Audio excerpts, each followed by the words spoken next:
చాలా చక్కగా అమలు చేశాము. ఆ రోజు మేము 12,500 ఇస్తామని చెప్పి మేము అధికారంలోకి వచ్చిన తర్వాత మా నాయకుడు జగన్మోహన్ రెడ్డి గారు రైతులకు అండగా ఉండాలి, రైతు రాజుగా ఉండాలి, రైతే రాజు అని చెప్పి భావించి 13,500 అంటే 1,000 పెంచి 5 సంవత్సరాలు 67,500 చొప్పున రైతన్నల అకౌంట్లోకి జమ చేసినటువంటి పరిస్థితులు గత జగనన్న పాలనలో రాష్ట్రంలో ఉన్నటువంటి ప్రజలు చూశారు. రైతులందరికీ కూడా ఇవి అందినాయి, ఇది వాస్తవం. మరి అలాంటి పరిస్థితి నుంచి ఈ రోజున మీరు ఒక 7 లక్షలు కోతబెట్టి పైగా మీరు మాట్లాడుతూ ఉన్నారు. మరి ఈరోజు మీరు పల్నాడులో మాట్లాడుతూ ఉన్నారు. ఇదే పల్నాడు జిల్లా గురించి మనం ఒకసారి చూద్దాము.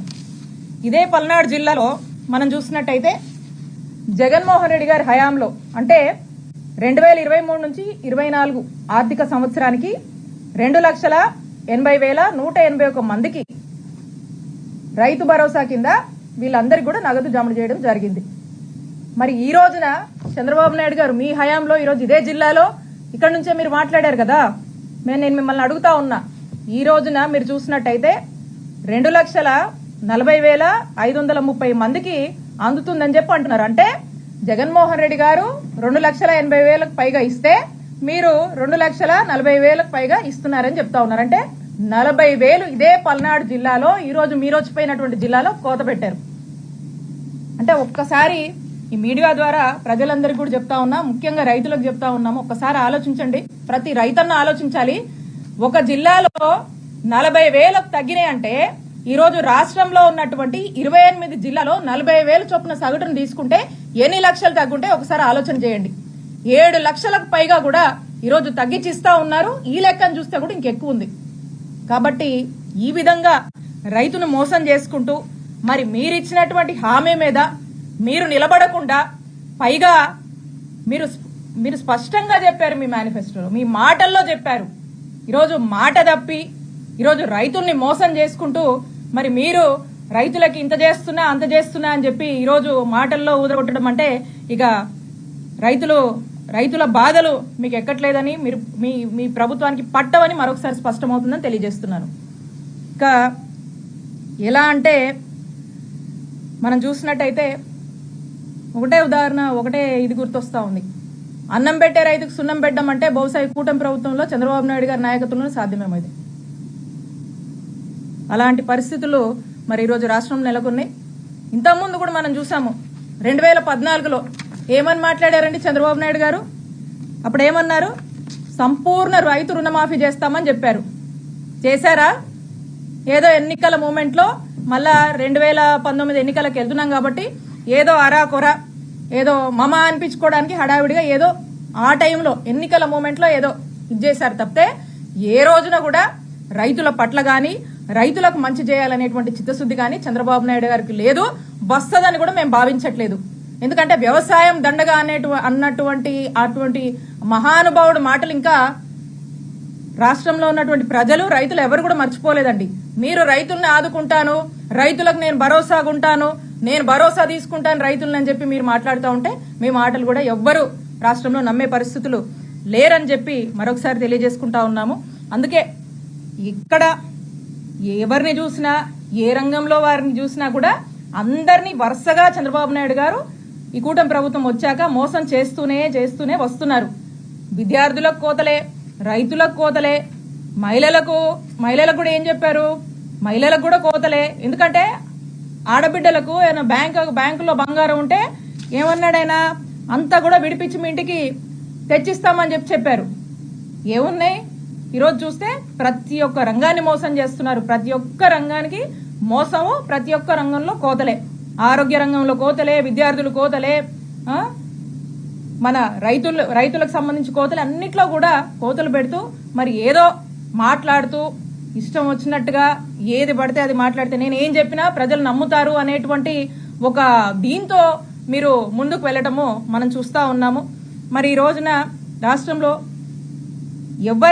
ఎవరిని అడిగినా, ఏ రైతన్నని అడిగినా కూడా వాళ్ళ బాధలు అనేది కూడా ఇక చెప్పలేనటువంటి పరిస్థితులు. పొగాకుకు ధర లేదు, మామిడి రైతులకు ధర లేదు, అలాగే ఆక్వా రైతుకు ధర లేదు, శనగలకు ధర లేదు, మొక్కజొన్న పంటకు ధర లేదు. ఇలా ఏ పంటలు తీసుకున్నా కూడా దేనికి కూడా ధర లేదు. మరి రైతులందరూ కూడా రోడ్డెక్కుతున్నారు. మరి రోడ్డెక్కి ఇంత పెద్ద ఎత్తున కూడా మరి యాజిటేషన్స్ చేస్తుంటే వాళ్ళ బాధలు ప్రభుత్వానికి వినిపించేలాగా వాళ్ళ గోడు వినిపిస్తే ఎక్కడా కూడా మరి చంద్రబాబు నాయుడు గారి ప్రభుత్వానికి పట్టట్లేదు. ఈవిడేమో అన్నదాత సుఖీభవ అని చెప్పి చంద్రబాబు నాయుడు గారు నేను భరోసాగా ఉంటాను రైతుకు అని చెప్పి ఆయన దీవిస్తూ ఉన్నారు. ఇంకా ఆయన ఆ విధంగా మాట్లాడుతూ ఉన్నారు. అందరం కూడా చూస్తూ ఉన్నాం. కాబట్టి ఇది అన్నదాత సుఖీభవ కాదు, ఇది చంద్ర దుఃఖీభవ అని రైతుల పాలిట అని చెప్పి మేము నామకరణం చేస్తా ఉన్నాము. అంతెందుకు అంతెందుకు అంతెందుకు అన్నదాత సుఖీభవ కాదు, ఇది చంద్ర దుఃఖీభవ అని మేము నామకరణం చేస్తున్నాం. అంతెందుకు ఈరోజు ఈ పల్నాడు జిల్లాలో చిలకలూరుపేట నుంచి చంద్రబాబు నాయుడు గారు మాట్లాడారు. ఇదే జిల్లాలో ఇదే నియోజకవర్గంలో నాదెండ్లలో 2 రైతులు ఆత్మహత్య చేసుకున్నారు. మరి ఇంతసేపు ఉన్నారు కదా, మరి ఆ రైతులను ఎందుకు పరామర్శించలేదు? వాళ్ళ కుటుంబాలను ఎందుకు పరామర్శించలేదు? వాళ్ళ గోడు వినిపించలేదా చంద్రబాబు నాయుడు గారికి? వినుకొండలో ఒక వ్యక్తి రైతు ఆత్మహత్య చేసుకున్నాడు ఈ జిల్లాలోనే, మరి వారి గురించి ప్రస్తావించలేదు. సగటున ఈ రోజున చూస్తుంటే 2 ఏళ్లలో కనుక మనం చూస్తుంటే సర్వేలు చెప్తా ఉన్నాయి, రోజుకి 2 ఆత్మహత్యలు జరుగుతున్నాయంట. ఒక సర్వే చెప్తా ఉంది 500 ఆత్మహత్యలు జరుగుతా ఉన్నాయి అని చెప్పి ఒక సర్వే చెప్తా ఉంది. మరి ఇవన్నీ కూడా మీ దృష్టికి రావట్లేదా అని చెప్పి నేను అడుగుతా ఉన్నాను చంద్రబాబు నాయుడు గారిని. వీళ్ళ గోడు ఎందుకు వినిపించట్లేదు అని చెప్పి చంద్రబాబు నాయుడు గారిని ప్రశ్నిస్తా ఉన్నాను. మరి రైతుల ఆత్మహత్యల గురించి పట్టించుకోవట్లేదు. ఎందుకు చనిపోతున్నారు? దీన్ని కదా మనం పట్టించుకోవాలి. ఒకవైపున అంటా ఉన్నారు మీరు పొలంలో ఏ పంట వేసినా రియల్ టైం గవర్నెన్స్ అంట, అక్కడ సచివాలయంలో కూర్చొని చంద్రబాబు నాయుడు గారు మానిటర్ చేస్తారంట రియల్ టైం గవర్నెన్స్ లో. నేను చెప్తా ఉన్నా చంద్రబాబు నాయుడు గారికి, అయ్యా చంద్రబాబు నాయుడు గారు మీరు రియల్ టైం గవర్నెన్స్ లో ఎవరే పొలం వేశారు ఏ పంట వేశారని మానిటర్ చేసే కంటే ఎక్కడెక్కడ ఆత్మహత్యలు అవుతున్నాయి, ఎందుకు చచ్చిపోతున్నారు, ఈ రైతులను ఆదుకుందాము, ఈ ఆత్మహత్యలను అరికడదామని మీ ప్రభుత్వం పనిచేస్తే బాగుంటుందని చెప్పి చంద్రబాబు నాయుడు గారికి చెప్తా ఉన్నాం. ఇక ఎప్పట్లాగే మనం చూసాము. ఇక చంద్రబాబు నాయుడు గారు ఇన్ని ఏళ్ల నుంచి చూస్తా ఉన్నాము, ప్రతి ఒక్కరు కూడా వింటా ఉన్నారు. ఎప్పుడు మాట్లాడినట్టే యథావిధిగా ఐటీ తెచ్చానంటాడు, ఏ తెచ్చానంటాడు, క్వాంటమ్ కంప్యూటర్స్ అంటాడు. ఎప్పుడు చూడు ఇదే. రైతులతో సబ్బెట్టారు. సరే రైతులకి ఏదన్నా మంచి మాటలు చెప్తాడా, 4 మంచి మాటలు చెప్తాడా? ఈ ప్రభుత్వం నిజంగా రైతుల కోసం ఏమన్నా చేయబోతుందా, చేస్తుందా అని చెప్పి అందరూ ఆశగా చూశారు. ఇప్పుడు కూడా అదే ఊదరకొట్టుడు, మళ్ళీ ఐటీ, మళ్ళీ టెక్నాలజీ మీరు మారాలి, మీరు మనుషులు, నేను ఇంత టెక్నాలజీ తెచ్చా, నేను అంత టెక్నాలజీ తెచ్చా, అక్కడ నుంచి తెస్తున్నా, ఇక్కడ నుంచి తెస్తున్నా, మీలో మార్పు రావాలి, మనుషులు మారాలని చెప్పి ఊదరగొట్టారు స్పీచ్. రిపీట్ అదే చంద్రబాబు నాయుడు గారు. అట్లానే ఇక ఎప్పుడులాగానే ఇక మాట్లాడితే నదుల అనుసంధానం అంటారు, సేంద్రియ వ్యవసాయం అంటారు, ఇక స్వర్ణాంధ్ర స్వచ్ఛాంధ్ర అని చెప్పి ఏవేవో మాటలు చెప్పి గలా ముగిచ్చారు. ఈ విధంగా చంద్రబాబు నాయుడు గారు ఇక మాట్లాడుతూ రైతుల బాధలు ఏమీ పట్టకుండా, రైతుల గోడు ఏమీ ఇప్పుడు దాకా కూడా రైతులు పడుతున్నటువంటి ఇబ్బందులు మరి తన దృష్టికి రావట్లేదో, వచ్చినా కూడా పట్టించుకోవాలనుకోవట్లేదో, అవన్నీ కూడా అడ్రస్ చేయకుండా రెగ్యులర్గా తన స్టైల్లోనే ఏందేందో మాట్లాడుతూ ఉన్నారు. ఈరోజు మనం చూసినట్టయితే మన రాష్ట్రంలో దగ్గర 70% వ్యవసాయం మీదే ఆధారపడుతుంది. మరి అలాంటి వ్యవసాయాన్ని మరి ఎందుకు తక్కువ చేస్తున్నారు? ఈరోజు వ్యవసాయ భూములు అంటే చంద్రబాబు నాయుడు గారికి రియల్ ఎస్టేట్కి అయితే బాగుంటుందని చెప్పేటువంటి ఆలోచన ఉంటుంది. ఒక వ్యాపారంగా చూస్తారు వ్యవసాయ భూములు అంటే. చంద్రబాబు నాయుడు గారి మాటల్లో మీరు కూడా వినే ఉంటారు, మాట్లాడుతూ ఉంటారు రెగ్యులర్గా. ఏమనంటే ఆయన రెగ్యులర్గా మాట్లాడే మాటల్లో ఆయన ఒక కప్పు రైస్ మాత్రమే తింటానని చెప్పి చంద్రబాబు నాయుడు గారు మాట్లాడుతూ ఉన్నారు. మరి వ్యవసాయం దండగా అంటాడు. నిజంగా మీరు తినే కప్పు రైస్కైనా వ్యవసాయం చేయాలి కదండి, రైతులు పండించాలి కదండి.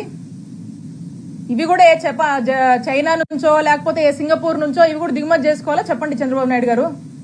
వ్యవసాయం చేయకపోతే ఎట్లా? వ్యవసాయం దండగా అని చెప్పి మీరు రైతుల్ని పట్టించుకోరు, రైతులకు సరైన టైంలో పెట్టుబడి సాయం అందించరు, వాళ్లకు గిట్టుబాటు ధర లేదు. ఈరోజు ఏ పంటకు కూడా గిట్టుబాటు ధర లేదు. ఇన్పుట్ సబ్సిడీ ఇయ్యరు, నష్టపరిహారం ఇవ్వరు. ఏదైనా న్యాచురల్ కెలామిటీస్ వల్ల పంట నష్టపోతే దాని గురించి కూడా ఆ టైంలో ఏదో హడావిడి చేస్తారు, ఆ తర్వాత దిక్కుముక్కు లేదు. ఆ రైతుల బాధలు ఎవరికి చెప్పుకోవాలి? మా నాయకుడు జగన్మోహన్ రెడ్డి గారి హయాంలో మేము అధికారంలో ఉన్నప్పుడు రైతు భరోసా కేంద్రాలు తెచ్చాం. ఊరూరా గ్రామాన. అంతేందుకు ఈరోజు మీరు లింగుంట్ల గ్రామానికి వచ్చారు. మా నాయకుడు జగన్మోహన్ రెడ్డి గారు తెచ్చింది అక్కడ ఉన్నటువంటి రైతు భరోసా కేంద్రం.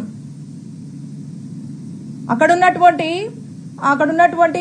ఆరోగ్య కేంద్రం గాని, ఆ పక్కన ఉన్నటువంటి అంగన్వాడీ సెంటర్ గాని, ఇవన్నీ కూడా ఆ ఊరు చూస్తే ఎంత చక్కగా డెవలప్ అయినారో ఒకసారి ఆలోచించండి. ఈ ఊర్లన్నీ ఈ విధంగా కలకల్లాడడానికి కారణం ప్రతి గ్రామాన జరిగినటువంటి అభివృద్ధి దీనికి కారణం.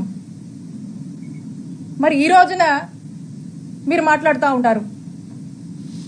మీరు ఏం మాట్లాడితే ఏది పడితే అది మాట్లాడడము, ఏవీ జరగనట్టు, జగన్మోహన్ రెడ్డి గారి హయాంలో ఏదేదో జరిగినట్టు, జగన్మోహన్ రెడ్డి గారి హయాంలో ఏం జరిగినా కానీ దాన్ని విమర్శించడము, బురద జల్లడము, పేర్లు పెట్టడమే పనిగా వెళ్తున్నారు. కాబట్టి మేము మా టైంలో చక్కగా రైతు భరోసా కేంద్రాలు తీసుకొచ్చాము, పండించిన పంటకి చక్కటి గిట్టుబాటు ధరని తీసుకొచ్చాము. అలాగే రైతులు ఏ టైంలో ఏ పంట వేసుకోవాలి ఏంటి అని ఆర్బీకే రైతు భరోసా కేంద్రాల ద్వారా వారికి అవగాహన కల్పించడం కానీ, వారు ఏదేసుకుంటే బాగుంటుందని కానీ ఎరువుల నుంచి విత్తనాల దగ్గర నుంచి మళ్ళీ పండించిన పంట కొనుగోలు వరకు కూడా రైతు భరోసా కేంద్రాల ద్వారా కొనుగోలు చేసి ప్రజలకు ఫ్రెండ్లీ వాతావరణం క్రియేట్ చేశాము. ధరల స్థిరీకరణ నిధిని తీసుకొచ్చాము. రైతే రాజని చెప్పి రైతు భరోసా అన్నదానికన్నా ఇంకో 1000 పెంచి ఇచ్చాము. ఇన్పుట్ సబ్సిడీ ఇచ్చాము, 0 వడ్డీ రుణాలు ఇచ్చాము. ఇలా ప్రతిదీ కూడా రైతుకు సంబంధించినటువంటి అన్ని విషయాల్లో కూడా తోడుగా అండగా ఉండింది జగనన్న ప్రభుత్వం. ఈ రోజున ఏదీ లేదు చంద్రబాబు నాయుడు గారి ప్రభుత్వంలో. రైతు అన్నింటినీ కూడా కోల్పోతా ఉన్నాడు. ఇప్పుడేంటి, అసలు యూరియాకే దిక్కులేదు, పంట మళ్ళా సీజన్ వస్తుంది, యూరియా పరిస్థితి ఏంటో చెప్పండి అంటే ఏం మాట్లాడుతూ ఉన్నారు? ఇంకొక ఆయన అంటాడు అసలు యూరియానే అవసరం లేదంటాడు, యూరియా తగ్గించాలంటాడు, యూరియా అవసరం లేదని ఒక ఆయన చెప్తాడు. చంద్రబాబు నాయుడు గారు ఏందో యాప్ తెచ్చాను, ఆ యాప్ ద్వారా యూరియా తీసుకోండి అని చెప్తాడు. అన్న ఒక్కసారి ఆలోచించండి, రైతుల దగ్గర రైతులు యాప్ ఎట్ట వాడతారు? కొంతమంది వాడొచ్చు, కొంతమంది దగ్గర నిజంగా స్మార్ట్ ఫోన్సే ఉండవు కదా. ఇప్పుడు ఈ యాప్ వాడడానికి 20,000 పెట్టి స్మార్ట్ ఫోన్ కొనుక్కోవాలి, ఆ యాప్ డౌన్లోడ్ చేసుకోవాలి, దాన్ని వాడడం నేర్చుకోవాలి. దీని మీద అంతా కూడా ట్రైనింగ్. ఫస్ట్ మీరు ఇచ్చేదాని గురించి కాదు, అది వాడేదానికే కొంతమంది మన రైతులకు కొంతమంది ట్రైనింగ్ కావాల్సిన పరిస్థితి ఉంది. కొంతమందికి చదువులు లేవు, వాస్తవం చెప్తా ఉన్నా. కొంతమందికి ఉన్నాయి, కొంతమంది వాడటం వచ్చు, కొంతమందికి వాడటం రాదు. ఇప్పుడు ఈ యాప్ ద్వారా ఇందులో నమోదు చేసుకుంటే మీకు ఇస్తామంటారు. పాపం ఆ పేద రైతుకి ఫోన్, డిజిటల్ స్మార్ట్ ఫోన్ ఉండదు, ఆ యాప్ ఎలా వాడాలో తెలియదు, దానివల్ల అతను ఆర్డర్ చేసుకోలేడు, కాబట్టి అతనికి యూరియా రాదు. ఏమంటే మీరు రిజిస్టర్ చేసుకోలేదు, మీరు బుక్ చేయలేదు, అందుకే మేము పంపించలేదు, మేమైతే యూరియా పుష్కలంగా ఉంది, మీరు చేయలేదు కాబట్టి మేము ఇట్లేదు, మా దగ్గర యూరియా ఉందని మీరు చెప్పినా చెప్తారు. మీ పని అయిపోయింది కదా చంద్రబాబు నాయుడు గారు. బలైపోతుంది రైతే కదా, బలిపశువుని చేస్తుంది రైతులనే కదా మీరు. కాబట్టి ఈ విధంగా తెలివిగా తప్పించుకోవడం అంటారు. మేము స్మార్ట్ పద్ధతులు తీసుకొచ్చాము. ఎలా? రైతు భరోసా కేంద్రాల్లో ఒక వివో అని చెప్పి ఒక డిజిటల్ అసిస్టెంట్ పెట్టి వాళ్ళ ద్వారా రైతులకు సేవలు అందించాము. ఇట్లా యాప్లు పెట్టి ఇట్లా అని మంచిదే, కానీ దీనికి సరైన శిక్షణ లేదు, దీనికి సరైన అవగాహన లేదు, ఎక్కడ ఏమీ లేదు. మీరు ఏందేందో మీకు నచ్చినట్టుగా టెక్నాలజీ అంతా మీరు మాట్లాడతారు రైతుల దగ్గర. ఇది ఇంకో రకంగా రైతుల్ని మోసం చేయడమే, దగా చేయడమే. ఇవన్నీ కూడా మానుకొని ఇప్పటికైనా మా నాయకుడు జగన్మోహన్ రెడ్డి గారు తన 5 ఏళ్ల గొప్ప పాలనలో రైతులను ఏ విధంగా ఆదుకున్నారు అని ఒక్కసారి దృష్టి పెట్టి, కనీసం మీరు కొత్తవి దేయకపోయినా పర్లేదు, కొత్తవి చేయకపోయినా పర్లేదు, జగన్మోహన్ రెడ్డి గారి హయాంలో ఉన్నటువంటి సిస్టమ్స్ ని, జగన్మోహన్ రెడ్డి గారి హయాంలో తీసుకొచ్చినటువంటి మంచి ఏవైతే సిస్టమ్స్, ఏవైతే రిఫార్మేషన్స్ ఉన్నాయో ఇవన్నీ కూడా యథావిధిగా, ఈ రైతు భరోసా కేంద్రాలు ఇవన్నీ కూడా యథావిధిగా వాటికవి కొనసాగితే అప్పుడైనా కాస్త రైతులకు చేదోడు వాదోడుగా ఉండేటువంటి ప్రభుత్వంగా మీరు ముద్రేసుకుంటారు. లేకపోతే చరిత్రహీనులుగా మీరు మిగిలిపోతారు. రైతు కష్టంతో రైతు పండించినటువంటి పంట నష్టపోతే ఆ ఫెయిలియర్ ప్రభుత్వానిదే. మరి రైతు గుండె చప్పుడు విననటువంటి ప్రభుత్వం ఏదన్నా ఉందంటే ఖచ్చితంగా అది ఎప్పుడు చంద్రబాబు నాయుడు గారు అధికారంలోకి వచ్చినా ఎప్పుడు రైతు బాధలు, రైతు కష్టాలు, రైతు ఆత్మహత్యలు అనేది ఎక్కువగా ఉంటాయి. ఎప్పుడు కూడా రైతు వ్యతిరేకిగా మీరు మిగిలిపోబోతున్నారని చెప్పి తెలియజేసుకుంటూ థ్యాంక్ యూ. మేడం, గత 5 సంవత్సరాలు ఎంపీ మాట్లాడింది. ఎవరు మాట్లాడింది? ఎంపీ గత 5 సంవత్సరాలు ఇక్కడ ఈ నియోజకవర్గంలో పోలీస్ రాజ్యం. ఎవరు? కృష్ణదేవరాయ గారు మాట్లాడారా? గత 5 సంవత్సరాలన్నా 2019 నుంచి 24 వరకేనా మీరు అంటుంది? ఇదేనా అన్నది? ఇక్కడ ఉన్న వాళ్ళందరికీ తెలుసు 2019 నుంచి 2024 వరకు కృష్ణదేవరాయ గారు ఏ పార్టీలో ఉన్నారండి? వైఎస్ఆర్ కాంగ్రెస్ పార్టీలోనే ఉన్నారు కదా, మా పార్టీలోనే ఉన్నారు కదా. మరి అప్పుడేం చేశారు ఆయన? మా పార్టీలోనే ఉండి ఇప్పుడు ఇక్కడ లబ్ధి పొంది అక్కడేదో అవసరాలకి పార్టీ మారి మరి అక్కడుండి అక్కడ ఉన్నారు కాబట్టి వైఎస్ఆర్ కాంగ్రెస్ పార్టీని మమ్మల్ని అంటా ఉన్నారు. అప్పుడు ఆయనే కదా ఎంపీ ఇక్కడ. అంటే ఇది ఎట్లా ఉందంటే మళ్ళీ ఇంకేదో అవసరం వచ్చి మళ్ళీ ఇంకో పార్టీ వచ్చింది అనుకోండి, అటు పోయి వీళ్ళని మాట్లాడతారు. ఏమని? టీడీపీ హయాంలో లాకప్ డెత్ జరిగింది, పోలీసులు ఇంత ఘోరం మాట్లాడతారేమో. అలాంటి వాళ్ళ గురించి మనం మాట్లాడుకోవడం అవసరం అండి?